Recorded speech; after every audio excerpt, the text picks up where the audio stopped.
Hello boys and girls, it's me Vince, also known as PleasantKenobi on the internet, and your boy here has been sent another free preview card from Wizards of the Coast, so thank you friends, thank you.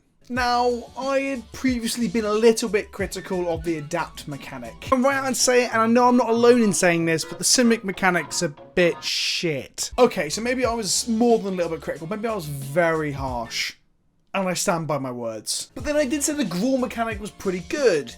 Because it is.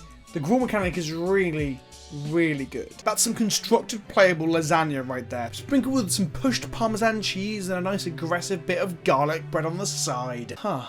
I'm suddenly hungry. You see, some people got really upset with me judging Adapt with only 2 cards spoiled, no actual payoff to figure out if it's any good. I still stand by what I said. The mechanic itself is just a bit dull. It feels like Simic gets the short end of the straw.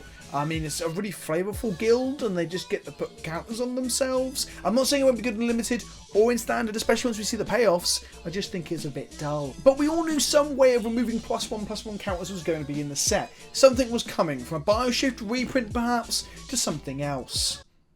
Like the card in this video. But what if I told you this payoff didn't come in just green and blue? What if I told you this payoff was in a different colour pairing? What if I told you 2 of the guilds sort of cross over in the limited environment to have similar payoffs? My exclusive spoiler for this set is the Bolrac Clan Crusher, a 5-mana 4/4 ogre warrior in red-green who appears to be smashing down some pillars like a manic vandal using a piece of religious memorabilia to get his smash on. And yes, it does look almost phallic in nature, like they're smashing alcoves in with a bunch of bananas or something. Yeah. Beyond its perfectly fine limited stats of 5-mana 4/4, this creature has a rather interesting activated ability. It can tap to take counters off of a creature you control to shoot any target for 2 damage. It shocks things for the low price of 1/1/1 counter. Repeatable damage in limited has always been absurdly good, and the way that this card interacts with both the Gruul and the Simic mechanic means that the setup isn't really too many hoops to jump through to get to the sweet spot. Is it constructed playable? No. I don't think so. It's a little bit too overcosted. It's a big fatty that needs to tap to do its ability, so it's not going to be very good in combat. And it doesn't have really any impact until it untaps. So constructed? Nah.